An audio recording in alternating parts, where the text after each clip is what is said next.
오늘이 예수님의 생일입니다. 그래서 오늘은 예수님이 이 땅에 태어나신 성탄을 기념하고 경배하는 날이 오늘 성탄절 낮예배인 줄로 믿습니다.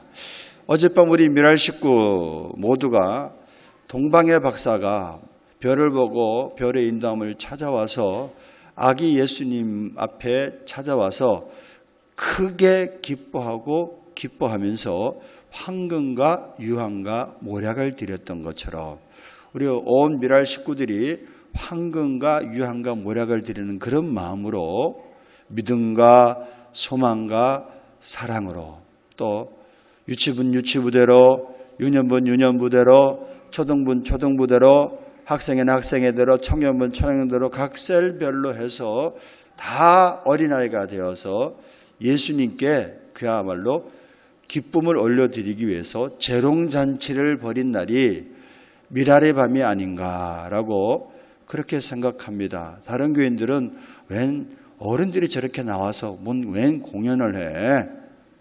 목사님도 나와서 찬송을 하더라. 뭐 그렇게 생각할 수 있어요. 저도 될 수 있으면 안 나오려고 했는데 자꾸 출연해달라는 강력한 요청이 와서 어쩔 수 없이 제가 물론 이렇게 얘기를 해야 되잖아요. 어쨌든 그래서 저도 어린아이가 되어서 예수님께 경배드리는 마음으로 기쁜 마음으로 이것이 황금과 유황과 모략을 드리는 거다라고 생각할 때 무언들 못하겠습니까?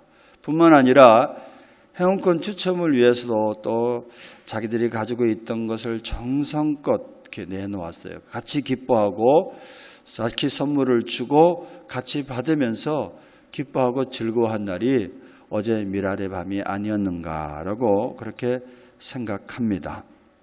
하나님께서 큰 영광 받으신 줄로 믿고 우리 또한 주님 주시는 큰 기쁨과 그런 평안이 우리에게 넘친 줄로 믿습니다. 예수님이 탄생하셨다는 말은 엄밀히 말해서 하나님 자신이 사람으로 세상에 오셨다는 말씀이에요. 하나님 탄생입니다. 예수님과 하나님은 본체가 하나이시기 때문에 한 하나님이세요. 여러분 이단이 아니냐 어떻게 알 수 있는지 하면요. 삼위일체를 옛날부터 부정한 그런 교들은 전부 이단이었어요. 예수님과 하나님이 한 분이시고 성령님도 한 분이시다.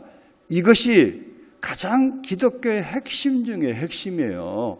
이단들 보면요. 교주가 하나님이지. 예수님은 선지자일 따름이지. 예수님은 하나님의 아들일 따름이지라고 얘기하고 하나님이란 걸 부정합니다. 그러기에 이단이라고 하는 거예요. 진짜 같이 가장을 하기 때문에 양의 탈을 썼기 때문에 양같이 보이는 거야. 그래서 사람들이 미혹당하는 겁니다. 예수님께서 뭐라 그랬죠? 가짜 그리스도가 이 세상의 마지막 때에 많이 나타날 것이다. 너희들은 미혹되지 말아라. 말세의 징조에 왜 우리나라에 이렇게 순이단들이 이렇게 판을 치고 돌아다니는지 우리가 전도 못하니까 이단들이 전도하더라고. 여호와의 증인이 전도하고 신천지가 전도하고 이제는 공공연히 우리 신천지 교회라고 얘기합니다. 하나님 교회라고 얘기합니다. 여러분 올라오시다 엘리베이터 타고 올라오신 분은 모르죠. 올라오시다 2층으로 딱 계단 올라오다 보면 대표적인 이단 네 군데를 거기다가 설명해 놨어요. 한번 내려가시다가 올라오시다가 한번 보시기를 바랍니다.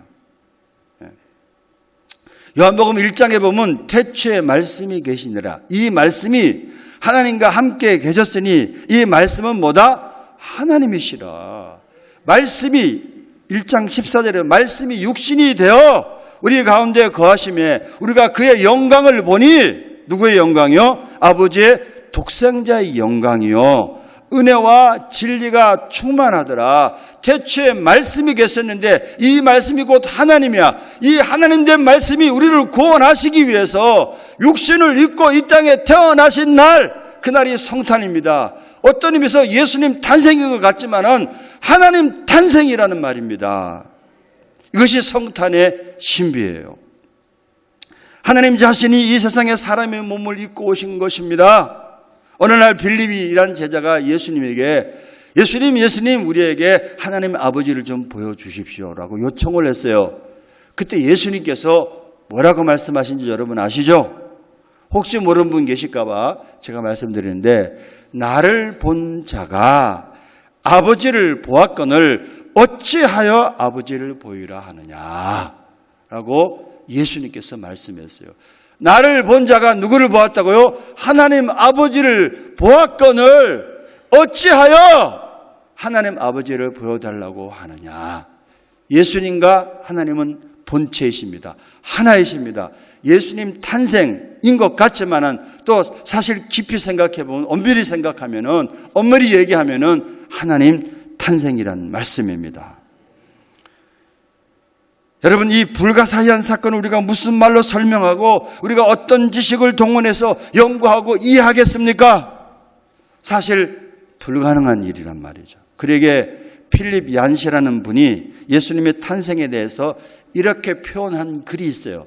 한번 그 글을 한번 띄워보시죠. 어떻게 필립 얀시가 이렇게 예수님 탄생을 이렇게 얘기했느냐. 어떻게 얘기했냐. 창조자가 지구상의 피조물 가운데 한 부분이 되신다는 이 사실이 어떻게 이해될 수 있겠습니까? 어디에도 견딜 수 없고 전혀 생소하며 유일무이한 사건이었습니다. 춥고 어두운 어느 날 밤 베들레헴 굴곡진 언덕에서 영계와 물질계가 극적으로 교차되었습니다. 처음도 없고 나중도 없으신 하나님께서 시간과 공간 안으로 들어오신 것입니다. 우주를 가득 채우고 계신 하나님께서 시골뜨기 아이가 되셨습니다. 다른 평범한 아이들과 똑같이 걷는 법과 말하기와 혼자 옷 입는 법을 배우셨습니다. 이것은 하나님이 사람의 몸을 입음으로 의도적으로 완전하지 못한 결함 속으로 약점 속으로 들어오신 것을 의미합니다. 어떻게 저렇게 잘 표현했는지 모르겠어요. 제가 생각한 걸 필립 얀시가 저렇게 잘 표현한 것 같더라고요. 굉장히 저를 그냥 조롱하는 듯이 웃으셨는데 아무튼 여러분, 하나님이 사람이 되셨다는 것이 그런 것이래구나 라고 조금이나마 이해가 되고 조금이나마 그림이 그려지는 것 같습니다. 이처럼 사람이 되어 세상에 오신 하나님은 저희가 태어날 장소를 세상에 여러분 베들레헴 구석진 곳에 있는 어느 여관에 마국간을 택하셨잖아요. 더구나 마국간에 어디? 말구유에 누이셨어요. 말구유란 얘기는 늘 들어서 아시겠지만 말밥통입니다. 오늘 읽은 본문 6절 7절을 보면 거기 있을 그때 해산할 날이 차서 첫 아들을 낳아서 어디에 쌓여서 강보로 싸서 어디에 누였으니 구유에 누였으니 이는 여간에 있을 곳이 없음이라라는 말씀이 나옵니다. 로마 황제 가이사 아구스토가 호구 조사령을 내려가지고 저마다 본고장으로 호적 등록을 하러 길을 떠나게 되는데 요셉과 마리아도 역시 호적을 하러 고향인 동네 베들레헴으로 가게 되었는데 그때 갑자기 해산의 진통이 오게 된 겁니다. 그러니까 요셉이 마음이 얼마나 급하겠어요. 빈방 있습니까? 빈방 있습니까? 집집마다 두드렸어요. 빈방 있습니까? 여간집마다 사간이라 그러죠. 여간집마다 문을 두드렸는데 빈방이 없다는 거예요. 어쩔 수 없이 이제는 급해 아이가 이제 막 나오게 됐으니까 어쩔 수 없이 마국간을 택하여서 말구유 거기를 깨끗하게 씻어가지고 대충 그리고 자기 겉옷을 벗어가지고 거기다가 요를 만들어가지고 아기 예수님이 탄생되어서 거기에 누이셨다라는 말씀입니다. 여러분, 이것이 하나님이 세상에 오셨을 때 태어나는 장면이었고 장소였다는 거잖아요. 여러분, 우리는 이 사실을 어떻게 받아들여야 하겠습니까? 저와 여러분이 무엇이길래 하늘에 계신 하나님께서 마국간에 태어나셔야 됩니까? 오늘 우리는 이 하나님의 사랑을 조금이나마 깨달아야 될 줄로 믿습니다. 성령님, 이 시간 깨달아지게 하여 주옵소서. 사실 저는 어제 성탄절 24일 날이 좀 즐거워야 되는데 한편 마음으로 좀 무거웠어요. 왜냐하면 한철성 집사님께서 교통사고를 당해서 지금 백병원에 있는데 다행히 어쨌든 큰 위기는 넘겼어요. 그래서 제가 새벽에 문자를 받고 새벽 예배를 드리고 어제 급히 이제 가서 했는데 다리가 골절되어 있고 어제 수술 아직 안 했어요. 금요일 날 수술 예정이라고. 그리고 복부 출혈이 조금 있는데 그게 이제 저절로 그쳐지는 것 같아요. 그게 안정이 돼야지 다리 수술을 할 수가 있다고 하는데 다행히 생각한 것만큼은 크게 다치지 않아서 한편으로는 감사하다라는 생각이 들죠. 그 기도하다가 제가 어떤 생각이 들었냐면 전화를 드렸어요. 허 집사님은 집사님 저기 말이죠. 기도하세요. 이렇게 기도하세요 하고 기도의 방법까지 가르쳐 줬어요. 목자들에게 예수님의 탄생을 천사들이 알려주셨던 것처럼 목자들이라는 얘기는 자기 직업에 충실했던 평범한 서민이었단 말이죠.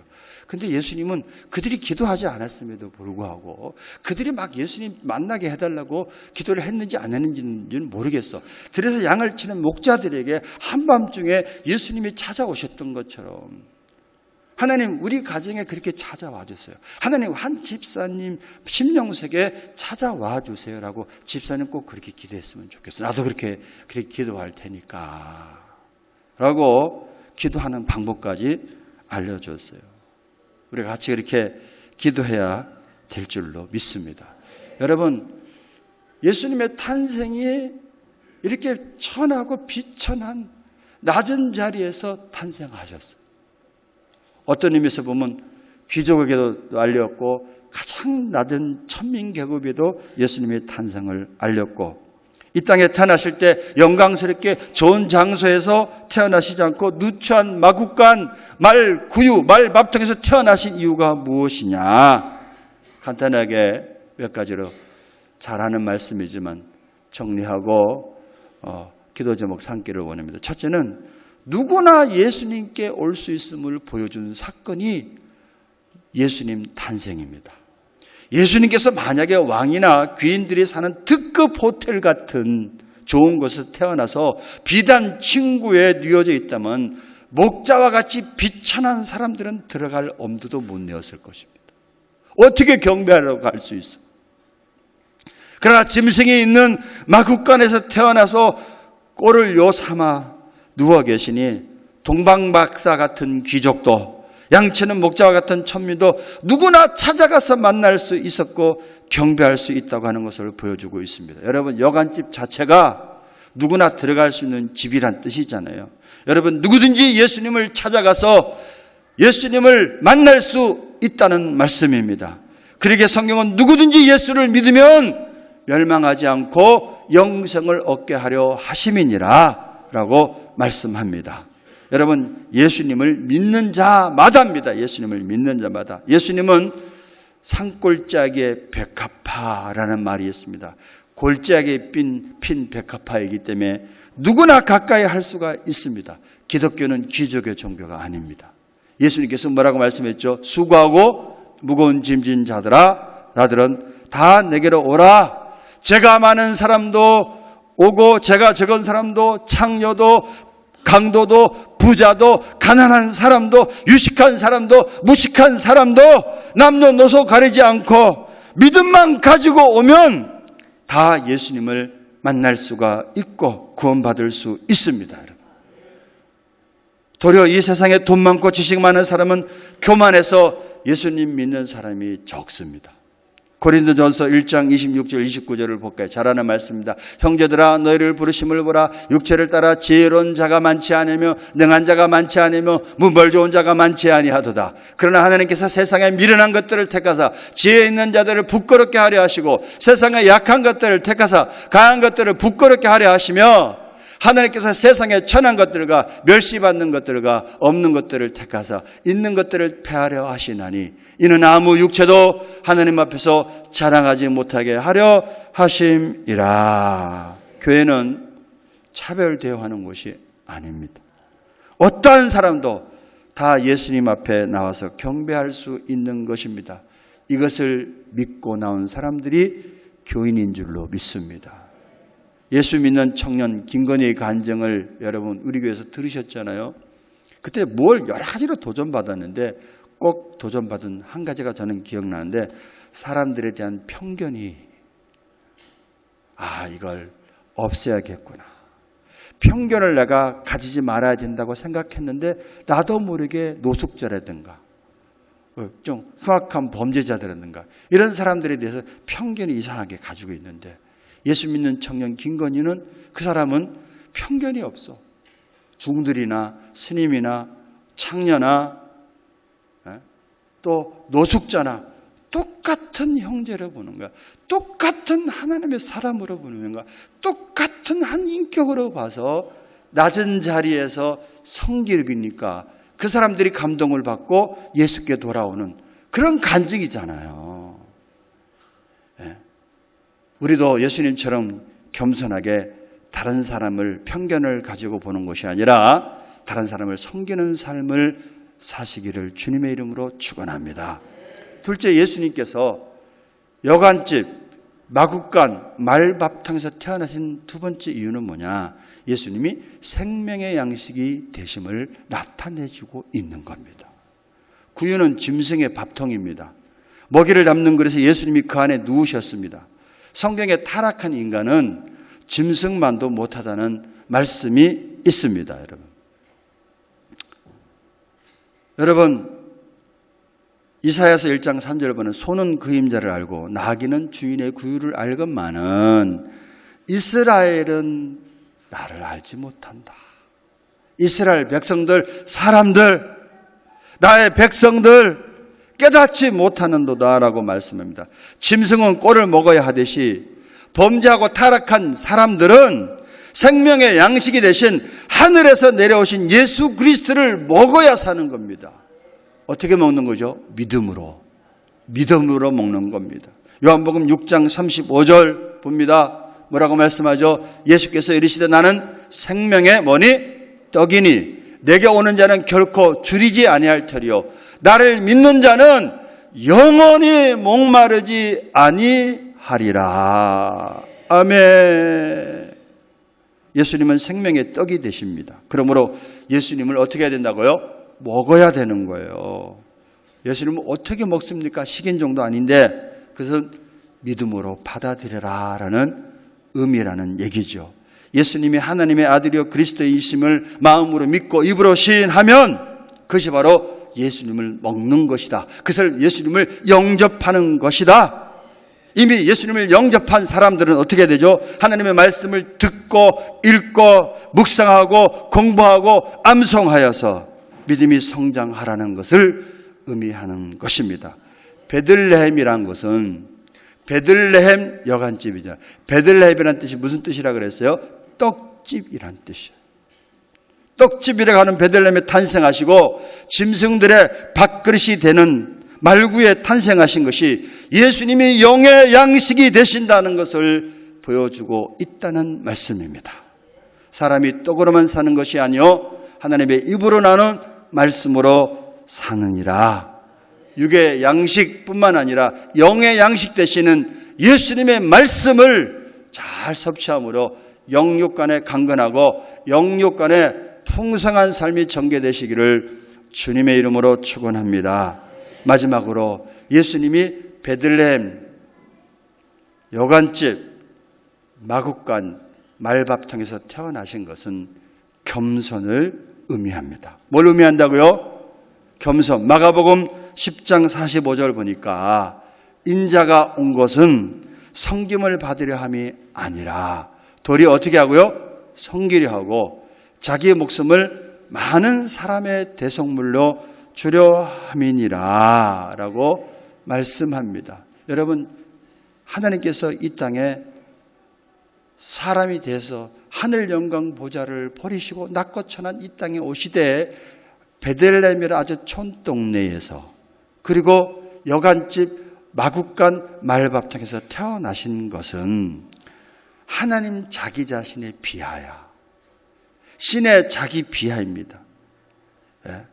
여기서 우리는 가슴이 떨릴 정도로 고마움을 느껴야 되는 것입니다. 그러나 성탄의 온천은 단순히 하나님이 인간이 되었다는 것만이 아니라 하나님의 아들이 사람이 되어 인간 가운데 오신 목적은 인간들에게 섬김을 받기 위해서 온 것이 아니라 오히려 그 낮고 천한 죄인들을 섬기기 위해서 오셨다라는 말씀입니다.